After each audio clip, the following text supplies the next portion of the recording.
Hello everyone. Today I will be explaining the rules to the game Incan Gold. It's a new version of another game. It used to be called Diamant. This game is a shorter, light game. It plays up to 8 people. It's best with larger groups of people. It's more about having fun and bluffing each other out than really deep strategy, but it's a quick game and it's a lot of fun to play if you have a nice big group of people. I find it works best with about 5 or more players. These are the basic components of the game. We have the temple cards laid out in this order, 1, 2, 3, 4, 5. There are 2-player action cards here, and each player gets 1 set of these. There's tents, and each player gets 1 of those. You have the treasure, which is victory points for the end of the game. There's turquoise worth 1 point, obsidian worth 5 points, and gold worth 10 points. And then over here we have the main component of the game, the cards. There's 5 artifact cards. There are 15 disaster cards here. There's 5 different types of disasters, and there's 3 cards of each type. And then there's also 15 treasure cards. To set up the game, you first lay out the temple the way it's laid out here. 1, 2, 3, 4, 5. Then you take the 5 artifact cards and you place 1 face down underneath each of the temple cards.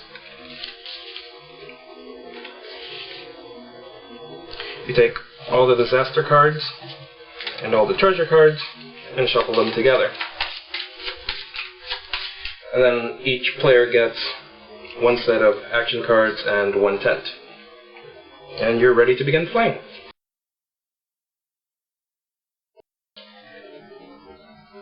To begin playing, in the first round, you take the artifact card under the number 1 card in the temple and add it to the deck. Shuffle that. And then you lay out the top card from the deck. It's the start player is supposed to get the deck of cards, and he's supposed to be the person to lay out the cards. It really doesn't matter who does it. It doesn't matter if you rotate them. It doesn't have any significance to the game. It's probably best to give the deck to someone who can do a good narration to create a little atmosphere. So when the top card is dealt, you look at the number and lay out the corresponding amount of treasure. It doesn't matter what combination, you can make change if you need to, and you put that on the card.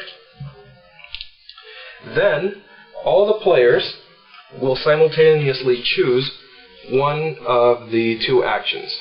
So they'll pick 1, lay it face down in front of them. When everybody's ready, you can flip them over. The 2 actions are basically either continue exploring, you see the guy with the lit torch, or chicken out and go home, and you see the guy with the unlit torch heading back out with a bag of treasure in his hand. For each player that chooses to leave, they will split any treasure that has been found thus far in the expedition. So right now, it's early in the game, so usually no one would decide to leave this early on. But if someone had decided to leave, among all those who leave, you would split up these 13 pieces of treasure. If there isn't enough to split evenly, any leftovers stay in the card. So let's say if 2 people left this round, they would each split 12, and this one would remain for all the other players who chose to continue. Once players choose to leave, they take any treasure that they have earned that round and put it underneath their tent, and they are out for the remainder of the round, so they take no further actions. For those who have chosen to remain, you will flip up another card.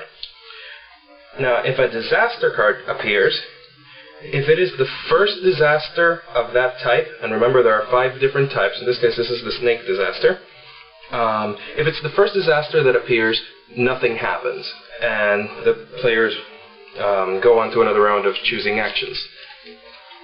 If it's the second disaster card of the same type, the round ends immediately. Any treasure that still remains uncollected is lost. The players do no further exploration, and you move on to the next round. Also, if the round ends because a second disaster card of the same type was drawn, that disaster card gets removed from the game. So in future rounds, it'll be less likely that this disaster will bring the expedition to an end. Remember, there are 3 cards for each disaster type.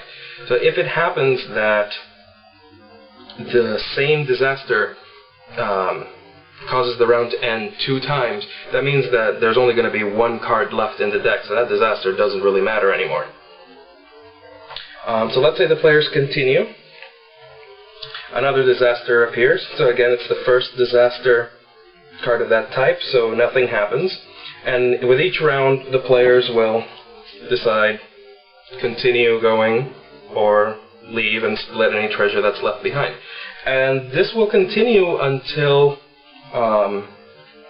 either 2 disaster cards of the same type show up and the round ends, or eventually all the players decide to leave of their own free will. Now, if an artifact card appears, let's say this was the next card drawn, the artifact cards are worth 10 points. If a player chooses to leave and there is an artifact card that has been revealed in that round, the player may take the artifact card, but only if they are the only player that left at that instance. If more than 1 person chose to leave at the same time, the artifact stays behind, and any of the players who chose to remain would be able to claim it later on. Again, only if they are the only ones who choose to leave in one particular round. If there is an artifact card that has been revealed, and the expedition that expedition ends because a second disaster card of the same type shows up, then the artifact is lost and removed from the game. If the artifact does not appear and the expedition ends either because of disasters or because the players all chose to leave, the artifact remains in the deck and it can appear in future rounds. So once the round has ended, either because of a disaster or because all the players have left, you collect all the cards, except any artifacts that were lost or any disaster cards, or if that particular expedition ended because there were 2 disaster cards, remember you remove one of them from the game. So you take all the remaining cards, shuffle up the deck again, and you're ready to begin the next round. For the next round, you take the artifact card from the next temple card, from underneath the next temple card, and add that to the deck. So it's entirely possible that in the final round of the game there could be 5 artifacts if none of them just happened to have come up before. So all the rounds play just like that one. The game lasts for 5 rounds, and then at the end of the game, whoever has the most treasure under their tent is the winner.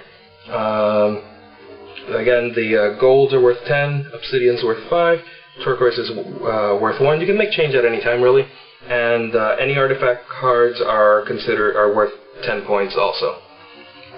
So that's basically it. I found this game to be a lot of fun when people are just in a mood for something light and there's a lot of people, and one person that can do a really good narration, create some ambiance, it could really heighten the game. Since it's really a bluffing game, if you have fewer than 5 people, it doesn't tend to... It's not as fun as the game can be. So give it a try anytime you have a large group of people and you're looking for something quick.